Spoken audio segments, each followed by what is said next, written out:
Hindi pangkaraniwang tahimik ang biyahe pabalik mula sa Switzerland. Umupo si Alexander sa tabi ni Sofia, nakatitig sa bintana ng eroplano. Wala sa matagumpay na summit, o sa standing ovation na natanggap niya ang kanyang iniisip. Ang mga ito ay kay Ethan Carter. Ipinaalala sa kanya ng batang negosyante ang kanyang sarili ilang taon na ang nakalilipas, puno ng mga pangarap, determinasyon, at pag-asa. Marahang hinawakan ni Sofia ang kanyang kamay. Iniisip mo si Ethan, di ba? Tumango si Alexander. Alam ko kung ano ang pakiramdam na may sumubok na nakawin ang iyong mga pangarap. Marahang ngumiti si Sofia, at kaya hindi mo ito maaaring baliwalain. Tiningnan siya ni Alexander, maswerte ang ating baby na magkaroon ng isang ina na lubos na nakakaintindi sa akin.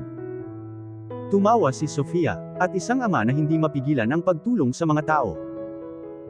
Kinabukasan, dumating si Ethan sa Reyes International Group. Mukhang pagod siya. May mga maitim na bilog sa kanyang mga mata, at hindi pa siya nakatulog simula nang bumalik mula sa Switzerland. Malugod siyang pinapasok ni Michael sa opisina ni Alexander.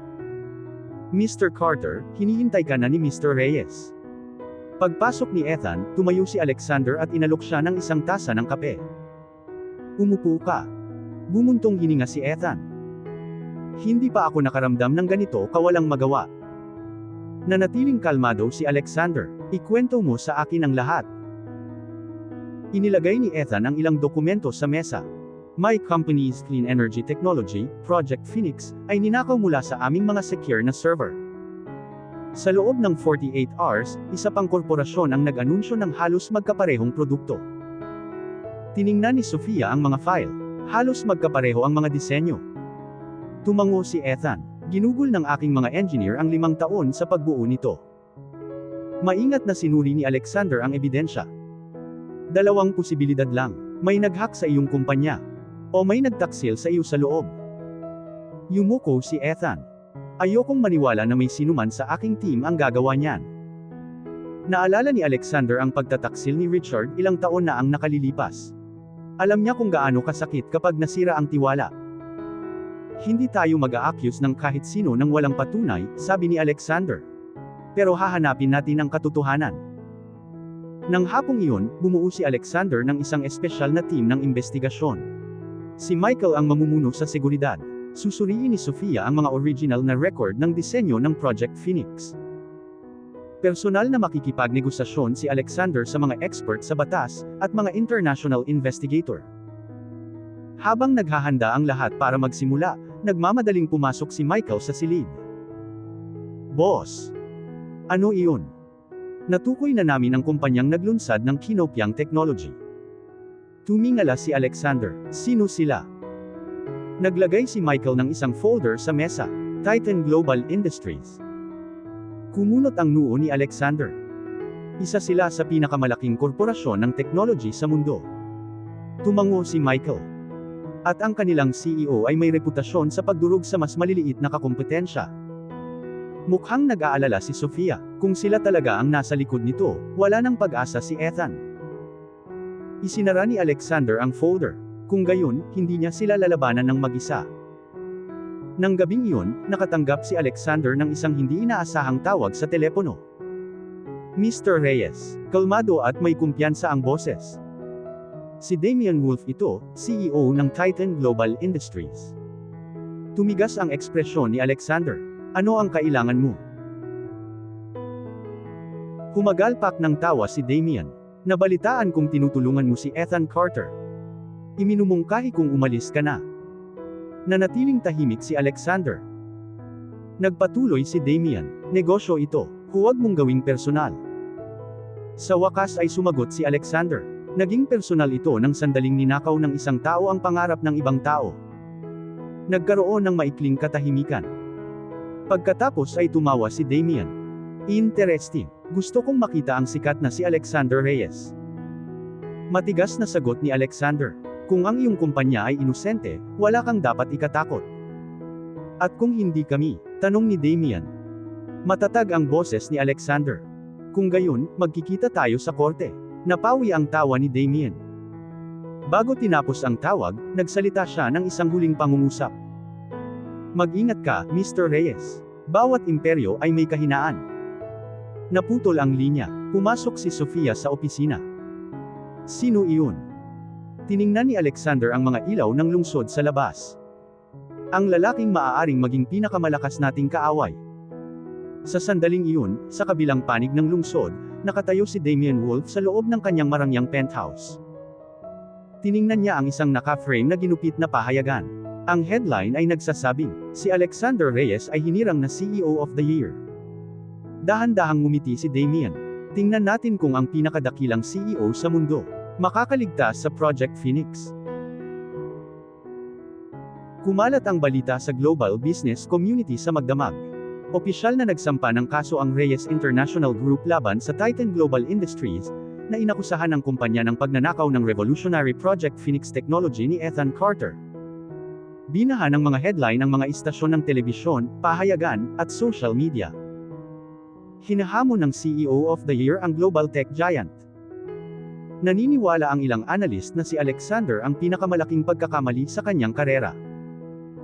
Naniniwala ang iba na ginagawa niya ang walang ibang taong may lakas ng loob na gawin. Kinabukasan, ang boardroom sa Reyes International Group ay hindi pangkaraniwang tensyonado. Mukhang nag-aalala ang ilang miyembro ng board. Isang senior executive ang unang nagsalita. Mr. Reyes, ang Titan Global Industries ay mas mahalaga ng ilang beses kaysa sa ating kumpanya. Ang pakikipaglaban sa kanila ay maaaring magdulot sa atin ng bilyon-bilyon. Sumang-ayon ang isa pang executive. Kung matatalo tayo, maaaring maapektuhan ang ating reputation at finances. Tumayo si Alexander at tumingin sa paligid ng silid. Naiintindihan ko ang iyong mga alalahanin. Tumigil siya bago nagpatuloy. Ngunit kung ang mga makapangyarihang kumpanya ay kayang magnakaw ng mga ideya mula sa mas maliliit na negosyo ng walang kahihinatnan, mamamatay ang innovation. Tumahimik ang silid. Ang ating kumpanya ay itinayo sa integridad. Kung tatalikuran natin iyon ngayon, mawawala sa atin ang isang bagay na mas mahalaga kaysa sa pera. Dahan-dahan, isa-isang tumango ang mga miyembro ng board. Nakagawa na sila ng kanilang desisyon. Sasamahan nila si Alexander. Sa kabilang panig ng lungsod, pinanood ni Damian Wolf ang press conference mula sa kanyang opisina. Kumpiyansa siyang ngumiti. So, pinili ni Alexander ang digmaan. Pumasok ang kanyang assistant. Sir, dapat ba tayong tumugon? Naglakad si Damian patungo sa bintana na tinatanaw ang skyline. No, hayaan siyang gumawa ng unang hakbang. Mukhang nalilito ang assistant. Bakit? Lumapit si Damian. Dahil bawat galaw niya ay nagsasabi sa akin kung paano siya mag-iisip. Samantala, labis na nabigla si Ethan. Hindi ko akalain na may lalaban para sa aking kumpanya ng ganito, sabi niya kay Alexander. Ngumiti si Alexander. Noong kasing edad mo ako, may nagbigay sa akin ng pagkakataon. Ngayon naman, ako na ang gagawa ng pareho. Pinanood ni Sofia ang dalawang lalaking nag-uusap. Nakita niya na hindi na lamang CEO si Alexander. Naging tagapayo na siya. Nang gabing iyon, natagpuan niya itong nakatayo sa nursery na inihanda nila para sa kanilang baby. Napuno ng maliliit na damit, laruan, at isang crib na gawa sa kahoy ang silid. Marahan na hinawakan ni Alexander ang crib. Sana ay lumaki ang ating anak sa isang mundo, kung saan mahalaga pa rin ang katapatan. Inakbayan siya ni Sofia. Magagawa ito ng ating anak. Dahil tutulong ka sa pagbuo ng mundong iyon. Ngumiti si Alexander at hinalikan ang noo nito. Hindi nag-iisa, sama-sama nating bubuin ito.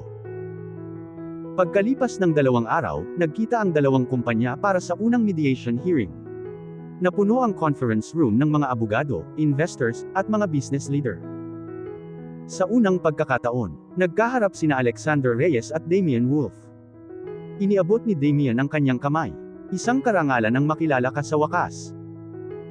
Nakipagkamay si Alexander. Ang karangalan ay nakasalalay sa kung paano matatapos ang araw na ito.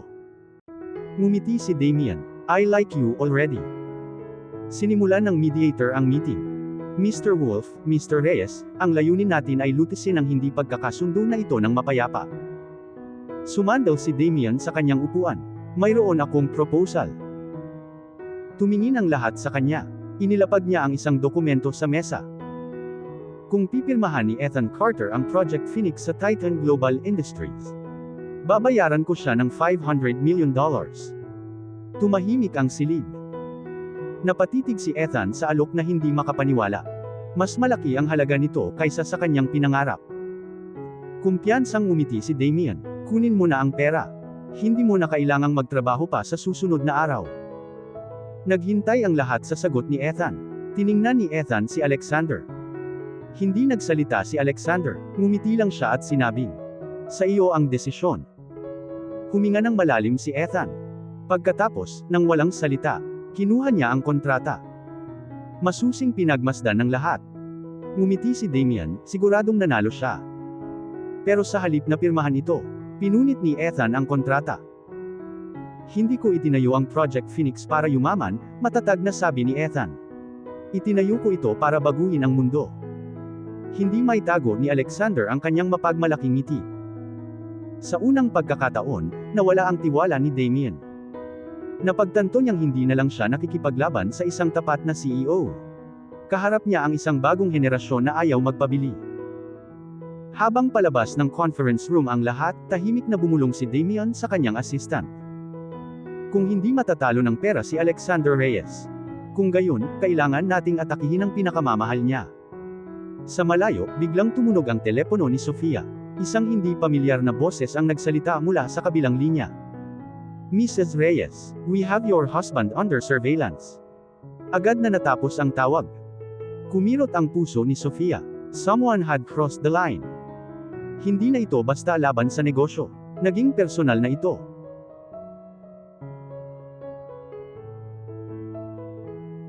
At dito na po, nagtatapos ang part 13 ng ating kwento. Sabay-sabay po nating abangan ang susunod na kabanata. Maraming salamat po. God bless and stay safe.